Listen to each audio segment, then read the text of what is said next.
السلام علیکم every one, کیسے ہیں آپ سب؟ اللہ آپ کو اپنے حفظ و امان میں رکھے، آمین۔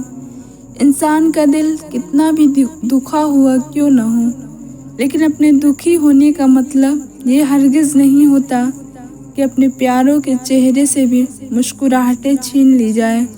سنو اے خوبصورت دل والی خاموش لڑکی، اللہ تم سے محبت کرتا ہے اور بے پناہ کرتا ہے۔ تمہارا یوں ہی کسی بات پر مسکرا دینا اور کسی تحریر پر آنکھیں نم ہو جانا، کسی بات پہ دل کا دھڑکنا، اس بات کی دلیل ہے کہ تم اپنے اندر بہت سے جذبات چھپائے بیٹھی ہو۔ ہنس کے آگے بڑھو اور دکھ دینے والوں پہ فاتحہ پڑھ ڈالو۔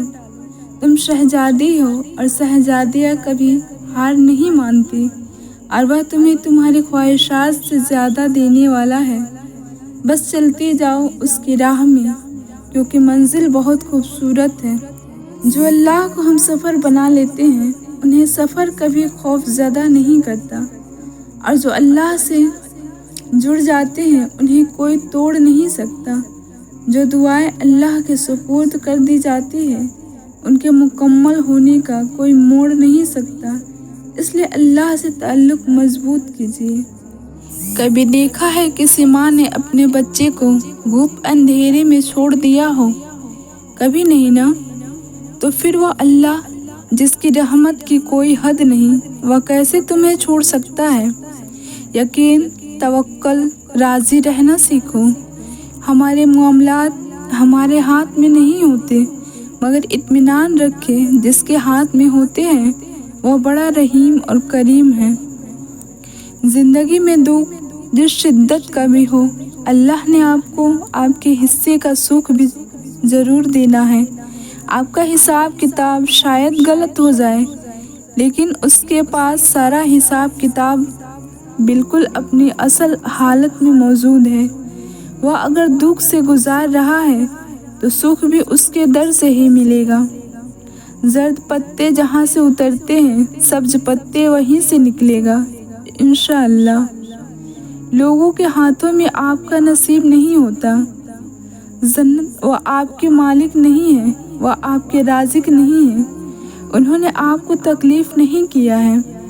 سنو انہیں اس بات کی اجازت ہی کیوں دی جائے کہ وہ آپ کے اندر مایوسی کا زہر بھر دے، آپ سے آپ کے خواب چھین لے، آپ کو آپ کی اپنے ہی نظروں میں بے وقت کر دے۔ آپ نے صرف اللہ کو دیکھنا ہے، صرف اللہ کو سننا ہے، اور صرف اللہ پر ہی بھروسہ رکھنا ہے کہ جس نے آپ سے خود آسانیوں کا وعدہ کیا ہے۔ اللہ کے علاوہ کوئی ہمارے تکلیف درد نہیں سمجھ سکتا۔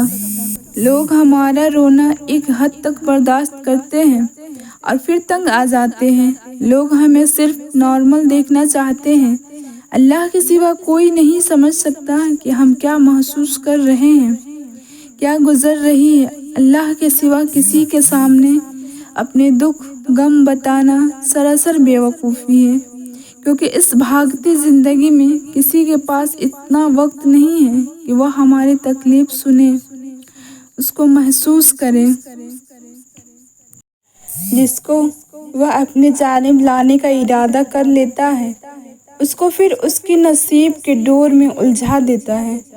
جس کو اس نے اپنے قریب لانا ہو اسے دنیا کی اصلیت دکھا کر باقیوں سے فاصلہ بڑھا دیتا ہے۔ تمہاری سوچ تمہارا مقدر ہے، تم جیسا سوچو گے اللہ کو بالکل ویسا ہی پاؤ گے۔ جیسے درد آنکھ میں ہوتا ہے منظر میں نہیں، بالکل ویسے ہے جس سکون کو تم دوسروں میں تلاش کرتے ہو وہ صرف تم میں ہے۔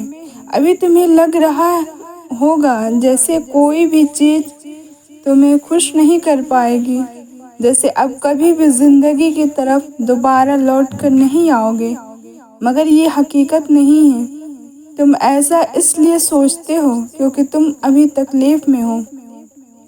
ایک وہی تو ہے جو تم سے بیزار نہیں ہوتا، جو یہ جانتا ہے کہ تم اپنی غرض کے لیے اس کو پکار رہے ہو، مگر پھر بھی وہ تمہیں سنتا ہے، بہت غور سے سنتا ہے۔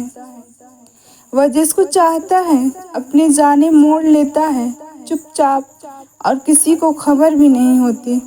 بس پھر وہ ایک حکم دیتا ہے اور کائنات کی ساری طاقتیں متحد ہو جاتی ہیں۔ کن اس کے گرد طواف کرنے لگتا ہے اور ساری باتیں فیکون پر ختم ہو جاتی ہیں۔ یوں سبھی کہانیاں مکمل ہو جاتی ہیں۔